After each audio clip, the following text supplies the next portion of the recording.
we went to the Van Gogh Museum before Blades Europe Forum, and that was one of the cooler things we saw in Amsterdam. We didn't have a long time there, but it was fascinating to see the self-portraits. That was the little highlight, was a bunch of self-portraits by Van Gogh of himself, with the ear, without the ear. Both ears, both still there. Yeah, he looked like a guy from Northern Europe, right? So there's actually a photograph of him as, I don't know, 18, 19-year-old kid, and he's like clean shaven. He's got both ears. He looks like a person you'd run into on the street today. It was just fascinating to watch. Yeah, a lot of tourists come through Amsterdam, of course. A lot of UK youth that we noticed were running around having a good time, and good for them. But yeah, a crazy week on the road. We spent the whole week over in Europe. We went to Amsterdam, we went to Riga, Latvia, and then we ended our tour in Copenhagen for a night. So a whirlwind tour, and stay tuned because we have a lot to discuss about Blades Europe Forum.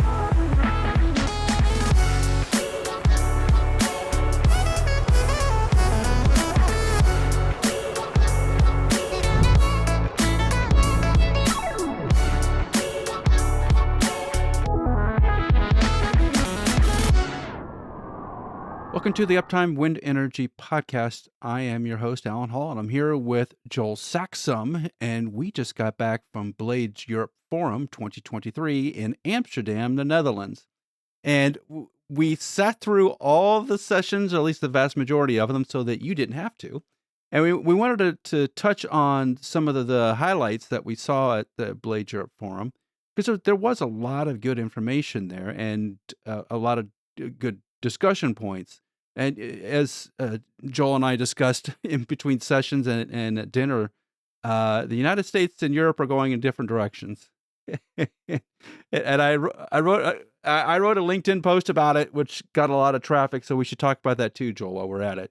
So, I mean, like Alan was saying, one of the things we notice here is, okay, so the audience at Blades USA, when you're there, if you're in the Blades world in the United States, you've probably been to Blades USA, or at least one of your colleagues has. And the reason being is it's a lot of operators, right? So there's performance engineers, there's performance analysts, there's blade engineers, there's mechanical engineers, there's all these asset managers, there's the people responsible for making sure that the blades are running on your wind farms are at Blades USA, right? I think what was the last year, about 200 people there, right, Alan, in Austin? Yeah, maybe a little more. Yeah, so to get a little bit of a different view on it, right? This event is, you would think, on the outside, a carbon copy. Haymarket puts on this. It's through Wind Power Monthly, Blades USA, Blades Europe. Same logos, same everything. However, the Blades Europe conference was very much more research-based. So what we found there is, some service providers. The drone companies were there. Robotics was there. SkySpecs was there. Our friends at Aerones were there. Of course, the WeatherGuard Lightning Tap with our strike tape product, a couple others along the same lines. And then the other half of the audience was a lot of researchers. There was the couple of asset managers and from, a few companies that we knew. But for the most part, Fraunhofer Institute, TU Delft, DTU. So there was a lot of representation from the universities in Europe that are doing all this newer research into what can be done with turbines or with turbine blades.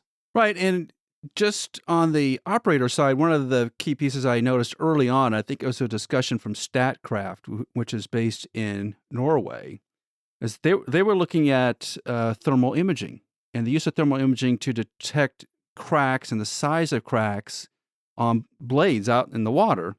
And they provided some images. They'd done some really early work on this, and it was surprising because the reason they brought this up was it's actionable. And I want to keep this key point here as we discuss what happened at Blades Europe. Actionable. It's something I could use today to make a decision about what I need to do tomorrow. And when Statkraft brought up the thermal imaging photos, and there were some really interesting photos there. I wish they would publish some of that because it was amazing. What you can see on the outside of a normal drone image is relatively small compared to what is underneath the paint. And in the proper situations, thermal imaging can show you crack progression, the real size of the cracks. It's kind of looking beneath the surface. It's a little tricky to perform, but boy, if you can get it right, the data was just really useful straight away as to what the next steps were. And Joel, you saw that presentation too. What did you think of the StatCraft presentation? The idea behind thermal and blades is not new, right? I think ABJ Drones is trying to do this for a while. There's a couple other drone companies out there trying to make this happen. However, the nature of blades makes it difficult. To do usually inspections of blades, you have to stop the blades. Okay, as soon as you stop the blades, motion stops. So motion creates heat. That's one of the problems. And other problems are, that homogeneous surface of a blade with a gel coat on it is shiny. It's not matte. So shiny reflects the IR waves. So you're automatically at a at a loss there when you're trying to get data. So then there was like, should we heat the blade and then see which parts of the blade basically cool off faster or retain heat more? And that was a thought process. So there's a lot of different ways to think about this, but all of them boil down to the same concept. If you're a blade technician, you've been on a crack, right? So if you open up that crack, sometimes it gets deeper and deeper and deeper and larger and larger and larger. You can't see everything until you open it up. And the reason that you may be able to see it with thermal is the idea of basically friction creates heat. So as that blade bends and moves, so if you had say this is your blade, your biax structure and your laminate underneath, if that's moving in one spot, all of that, or like this, all of those points will be basically the same temperature. But if you have a crack and it starts doing this, then you create friction at that point, and that point creates heat. And that heat dissipates not just on the crack, but it dissipates kind of broadly across the structure there. So you're able to see the thing in thermal imagery, but it's very difficult because the conditions have to be just perfect. It can't be a sunny day. It can't be a day with a lot of moisture in the air. There's a lot of trouble in thermal imagery, and I mean that's not native to blades. That's thermal imagery in general. It's very difficult to remote sense. However, again, like Alan was saying, these at Blades Europe, a lot of like, hey, this is the things that we're trying to solve. These are the problems that we're working on. We are StatCraft. This is what we're working on. We are Fraunhofer Institute. This is what we're working on. This is I'm Chao Chen from DTU. This is what we're working on. And some of them it was like getting together the band, right? All these researchers kind of know each other. And then once they leave a university, they usually go to an operator and they stay in touch and they work together and these kind of things. So it was a lot of, hey, we've been working on one of them that I listened to was we've been working on this project for a few years. This is our update. But it's actionable research that's being applied into the wind industry. Yeah, that reminds me of another project just down those lines, right? So the Netherlands has funded a project called AirTub, AIRTUB, right? Which is a drone-based system to essentially take a little vehicle onto a blade to do, of all things, ultrasonic inspection, NDT, right? So the presentation of that was like, wow, okay, so they're out there flying this drone. They're showing sort of the basics and what they're learning as they're kind of going along this project. Actionable, right? Because NDT on blades is something that everybody wants to do or needs to do. And on top of it, it was funded by the Dutch, right? They were funding that's part of the sort of the Aerospace Research Center for the Netherlands. So it's sort of a Dutch funded effort to go look at this. Really fascinating to watch because short term, in terms of things that would happen in America, this is relatively short term, and results, published results. So as they're talking about those results on stage, I'm Googling their site and pulling off the reports for that AirTub study. I'm like, wow, okay, this is really cool. Now I can list on one hand the number of times that I've downloaded anything from an American university having to do with research actionable on wind turbines. It just doesn't happen. And the whole week I'm just whoever's presenting, I am trying to figure out if they presented before and what have they published and what does it mean to me. Really cool stuff. And I just thought, man, there is a big difference between what's happening in Europe and what's happening in the United States, and particularly in offshore, like the offshore work and the amount of effort there to think ahead. Remarkable. Yeah, take for instance that AirTub project. So the AirTub project is not new, right? It's a couple years old. But when they came out with the AirTub project, and the list of stakeholders for the AirTub project is massive. You have everything from like Eneco, who is an offshore asset owner, to LM Wind Power and TU Delft, and the actual the company that sponsors the whole thing called World Class Maintenance, which is actually not a company; it's an organization. So you had I think the stakeholder list on this thing, there was like 40 companies on it. They're all working together on this. So when they had initially announced this project had some EU funding, which is great.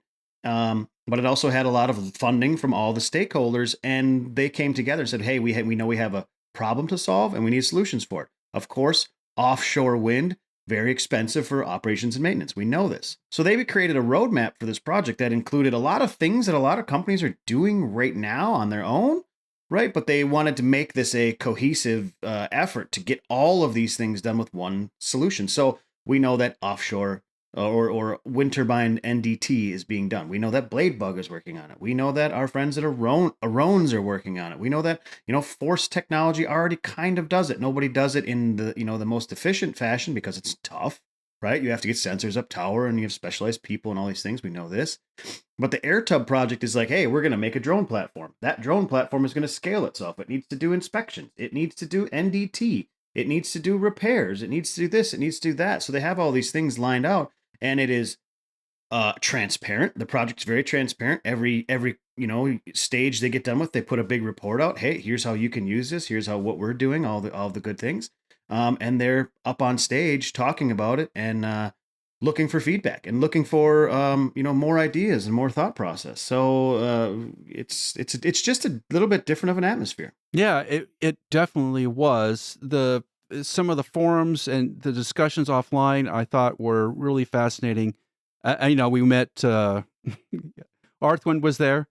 So I don't want to always talk names here because I don't know, it's fair to everybody. But when talking to Arthwind, like, man, they're really working hard. Those guys in Brazil, they come all the way out to Amsterdam to watch some of these presentations, and the representative there was really good at asking questions, very specific questions. Again, actionable stuff. So that was part of the great discussion that I saw was Arthwind coming in and saying, what about this? What about this? What about this? We have looked at these things already, and we know that these are problem areas, and how do you solve those? The one that really stands out the most, I think Arthwind provided some information on or some guidance on, was the segmented blade concept, right? You're gonna make your blades in Germany. They're gonna make them in little pieces, and you're gonna send these pieces in a Connex box on a ship to wherever it's gonna go. Then you're gonna take it and kind of assemble it in an erector set kind of fashion. And everybody in the audience is like, I mean, yeah, we've been through a couple of efforts on segmented blades, particularly LMGE, and it hasn't worked out so well. But that's early, I think, still in this process. But I do. It's one of those fascinating times where you're like throwing out a concept and just kind of getting the market feedback. That's what it felt like to me. Like, hey, this is a possible thing. We could make segmented blades in Germany and ship them all over the world, and they can assemble them on site. It does have some advantages. It certainly does. But then the feedback from the industry was like, well, it's been kind of rough doing that, so we don't think this is real. You need to flesh it out a little bit more, which is a fair criticism, in my opinion, that you want to know that now rather than after, $100 million spent on this technology, which may not be used. It's sort of the same thing with AirTub. They're kind of attacking the problem small, making sure they're getting actionable data out of it that people would use, and then expanding the program. Once they find that avenue, they're going to go right down it. And that feedback loop, which is happening at Blades Europe, was, I think, a really important part of the piece of the industry, which gets omitted, at least on the engineering side. Yeah, to speak to that, one of the things they did at the conference, they made sure that there was time at the end of every presentation for Q&A. Right? This is Blades Europe, Blades USA, both of them. It's an intimate setting. There's not 10,000 people walking around a conference, right? There's 50, 100, 200 people in one room, and all of those people are the same people that you see from one panel, or one speaker to the next. You have lunch with them, dinner with them, breakfast with them, all the above. So they did make some time, and you heard some really good questions from specific people in the audience, all over the audience, for almost all of these things. One of the things that I like about they did it at Blades USA in the past, they did it at Blades Europe this time, is the panels. Because panels to me really invites the feedback, right? So on some of these panels, one of them they had about building inspection strategies for proactive repairs and blade life extension. So you got different voices up there, right? You had a VP of engineering from Mistras, right? So you had some people in the CMS space. You had asset integrity managers for offshore. You had a structural engineer, and then you had a financial asset owner all sitting on stage talking about the different ways that they approach the same problems, because it's not the same, right? Like an asset engineer approaches it one way, a person in the field approaches it another way, someone in the ISP space approaches it one way, a financial owner does it a completely different way. So having all those people on stage for these panels was, I think I would like to see more of those, and more encouraging the Q&A from the crowd, directed at some of these people, because that's the forum where you can share information. We're always talking, no matter what situation we're in. The OEMs are hiding this, and we can't get this information here, and blah blah blah blah blah.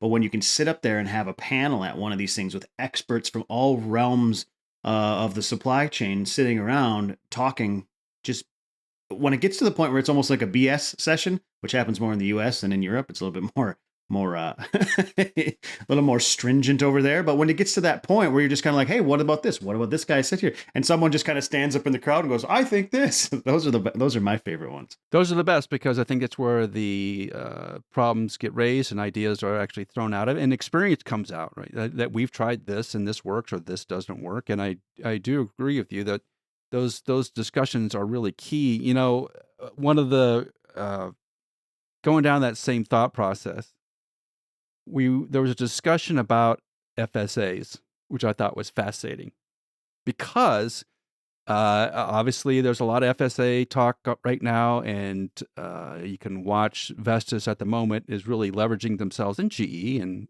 and Siemens as well, is that they're all pushing towards full service agreements because of the revenue stream and trying to encompass more and more activity on the repairs side.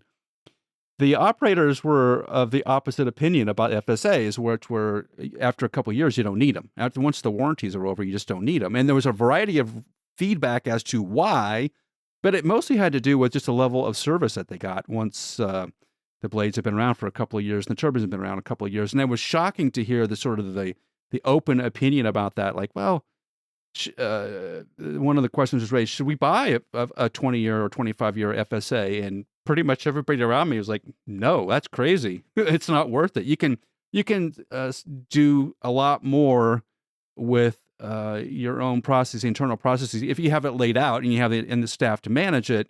Obviously, a lot of operators in Europe have that, where the FSA doesn't make any sense. And it was really fascinating to watch that kind of murmur in the crowd, like, ooh, we're talking about FSAs. Oh, there's a difference of opinion. There's some OEMs listening into this, but we're just going to tell them what we think, which is, we don't need you. Very odd, but yeah, I think that explains a lot where the industry is. Yeah, I mean, we've talked about that, at length on the podcast before, even with like Phil Totaro over at Intel Store. Their data actually shows that some of the better performing wind farms are the ones that have, leaned off of FSAs and have gone to either self-management or ISP management. And one of the kind of the things I heard I'll say in an alleyway in Amsterdam was that one of the largest operators in Australia recently has made a strategic move to get away from FSAs.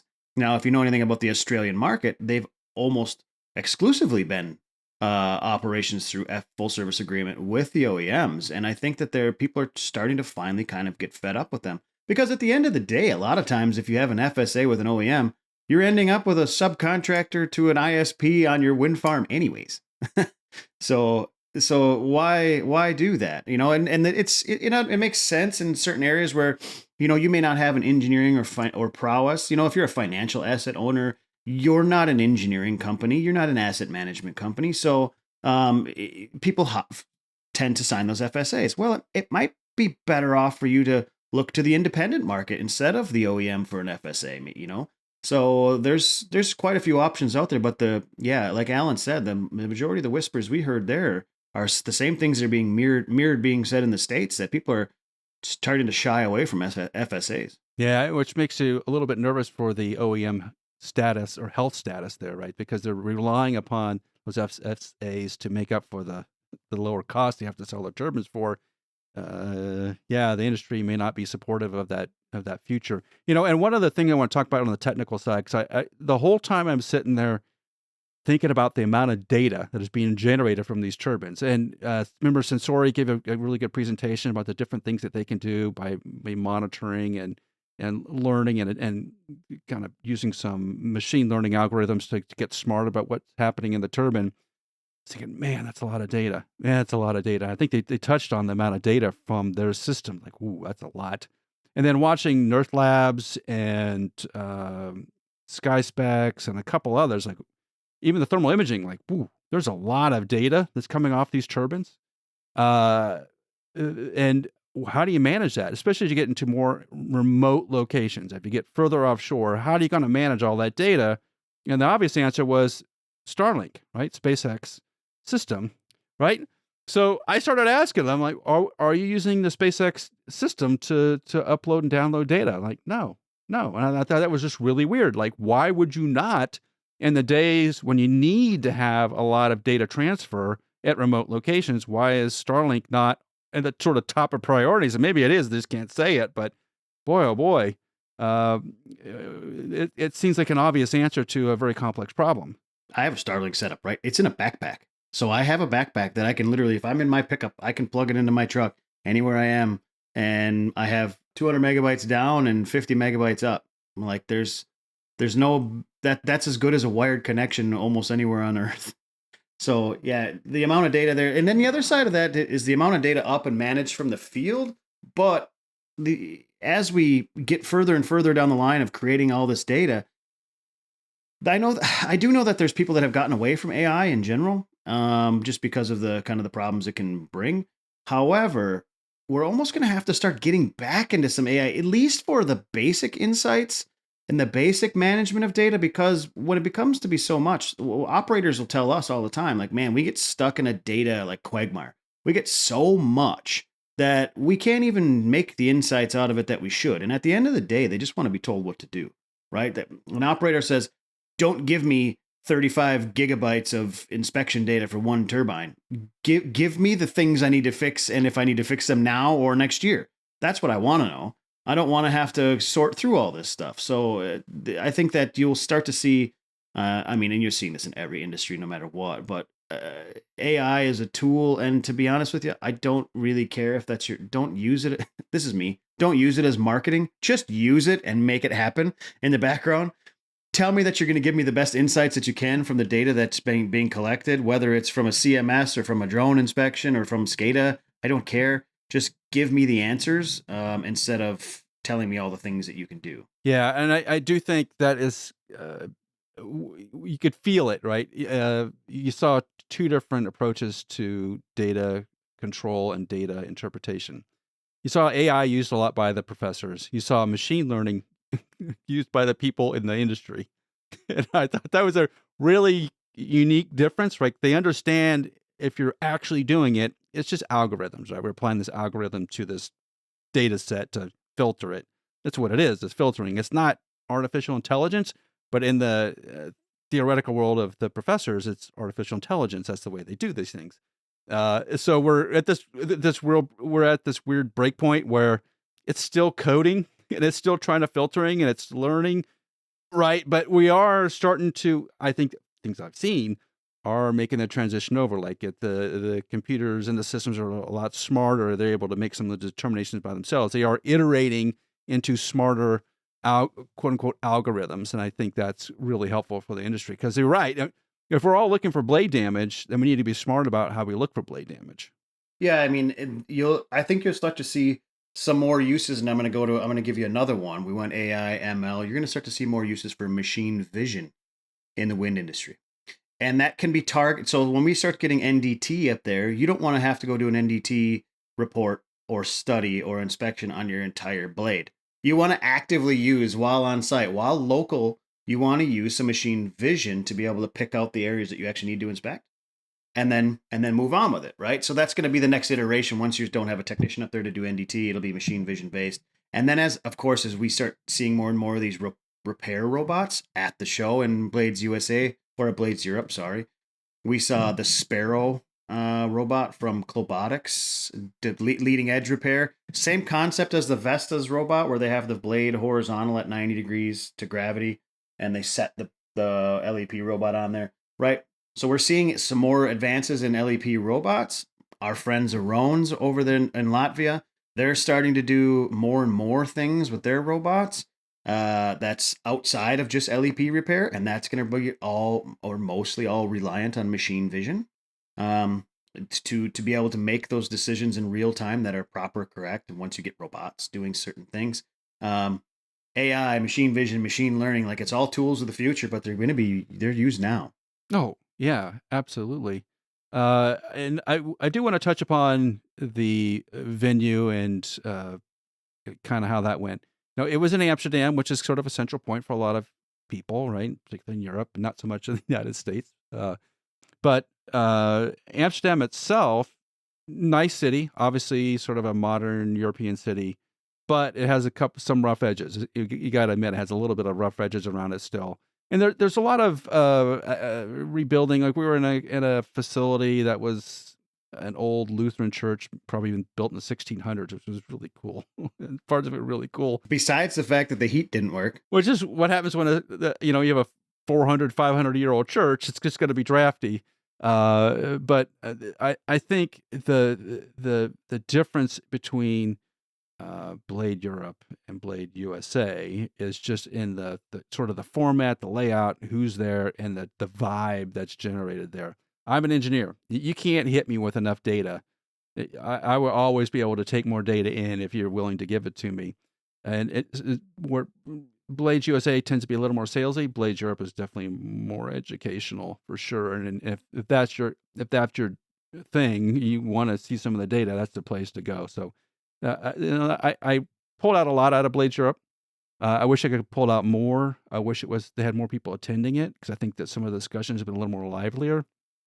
I do appreciate it. The Robotics demonstrations were good. There's a lot of good stuff that happened. Yeah. I'd like to see some, like you said, if you got some more financial asset owners and some more actual asset operators in the room, I think that tying the research projects back to the people that will actually be using them in the EU and around, that would be advantageous for the whole platform. And then that also gives that feedback, right? Because I think there is some things, like we talked about the segmented blade idea that Fraunhofer in Germany was working on. In my mind, and if I'm be honest, in 100% of the minds that I spoke to about it while at the show, they're like, why are they working on this project? Nobody's going to use it, right? We're looking at one segmented blade that's available in the market right now that is failing regularly. And that's a 2-piece blade. And this is going to be a 12-piece blade. And so that was kind of like, man, they need a little bit of a reality check on this project. It'd be nice to get some of the people that might actually buy the technology in the room to say, we're not buying that, stop. Or maybe I'm completely wrong, and they said, yeah, go ahead. But I would like to see more asset owners involved in the asset owners, managers involved in the conversations over there. The one I was just thinking about this, Joel, was one of the things that was not a constant focus was leading edge protection. Weirdly, there was discussion about it, but it wasn't like everybody has leading edge protection problems. Here's all the research that's going on. That has slowed down a little bit. I assume that's because there's some products. Yeah, and I think everybody knows that, right? That would be we beat that dead horse for a while, right? So it's the same thing. Like when we were at was it Blades USA 2 years ago or something? I remember like all of the presentations were all drone companies. It's like, we've got it. Drone inspections are what we do, and there's some data to be had, and everybody has a platform, and everybody has a way of looking at data damages, and everybody has their system. We get that now. Which one is best? Now that's subjective, depending on your needs. And I think that the next one that we could see is a big focus on CMS and digital twins. Looking from other industries that have the same thing, like oil and gas, digital twin is a huge thing. And digital twin, whether you're saying IoT, Internet of Things, CMS, like that's all the same. It's instrumentation in the field that brings back to a dashboard. They're all the same.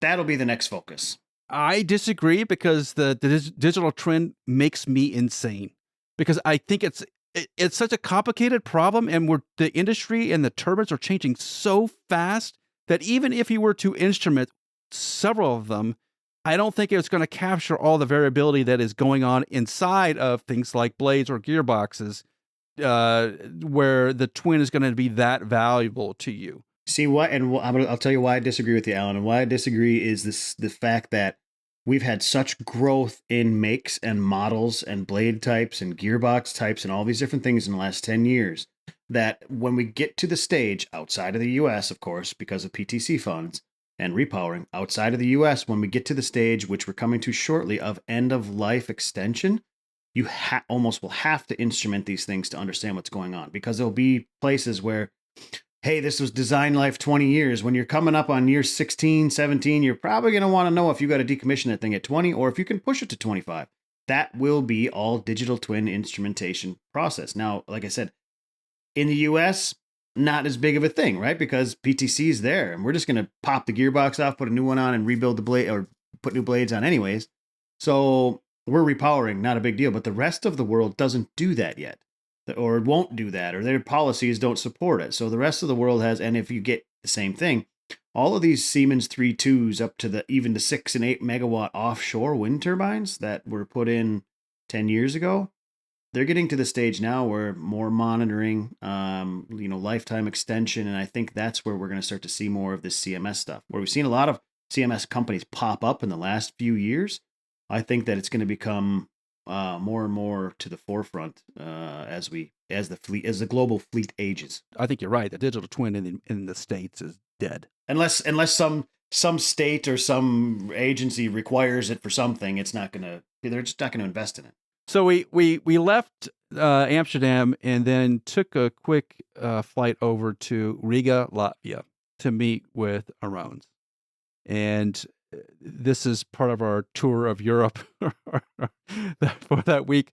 And we brought horrible weather everywhere we went. We fly into Riga. It is a complete snowstorm, practically a whiteout. We get in a taxi.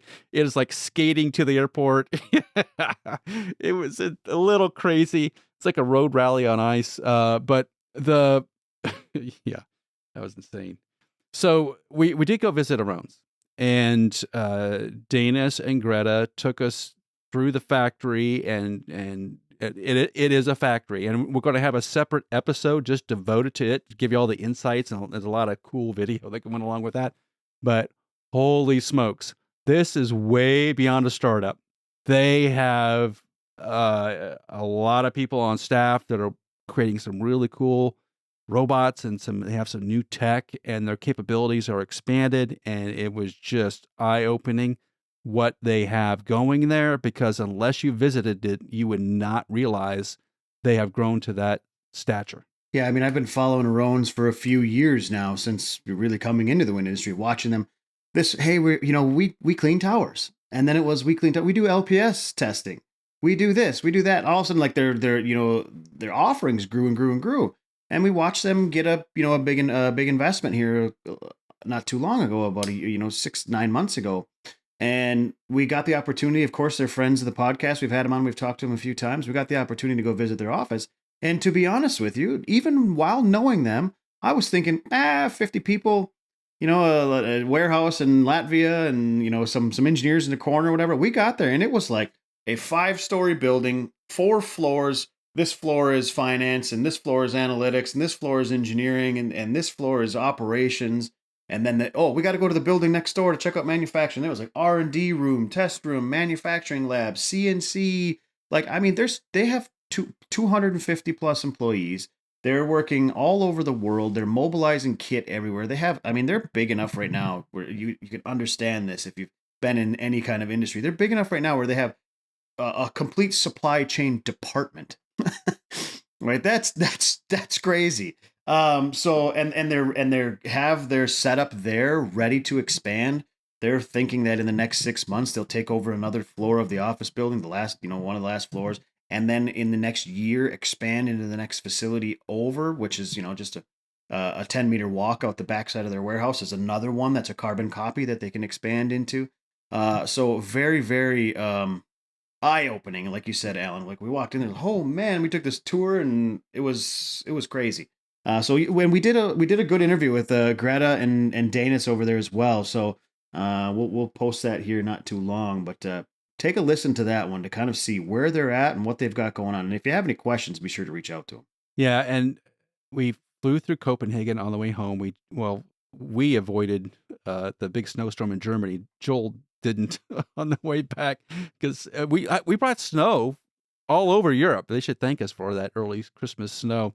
But we did stop in Copenhagen on the way back and did the Christmas market thing for an evening. And obviously, Copenhagen in Christmas time is quite beautiful. And I will say the same thing about Riga.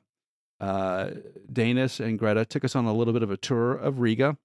It's a modern city on parts of it. It has older historic parts, but all of it is tremendously beautiful. It's like, holy moly, you would not believe the skyline and the sights and the river and the bridges and the restaurants and whoa. Everybody we ran into there was nice, helpful. You get a little bit of the cold-faced Eastern European look, but at the end of that, they crack a smile, and I tell you what, you can get some fantastic food for good prices. Oh my gosh, we had the best meal. That was amazing in Riga, and I wouldn't have guessed it. I just didn't expect it to be that modern. I kept saying to everybody, "That's a modern building. Was that built last year?" Like, no, we just take care of our things. But having come out of the United States, you're like, oh, it's a little wear and tear is pretty obvious in a lot of cities, but not in Riga right now. Man, there's a lot of activity going on there, and it seems like it's bustling. It's one of those, vibrant European cities that has a lot going for it at the moment. So it's cool to see Aerones there and to see how they're going to grow. Wow. Yeah, if you get an opportunity from the team over there, an invite to come over, highly recommend to do it. That's going to do it for this week's Uptime Wind Energy podcast. Thanks for listening. Please give us a 5-star rating on your podcast platform and subscribe in the show notes below to Uptime Tech News, our weekly newsletter. And check out Rosemary's YouTube channel, Engineering with Rosie, and we'll see you here next week on the Uptime Wind Energy podcast.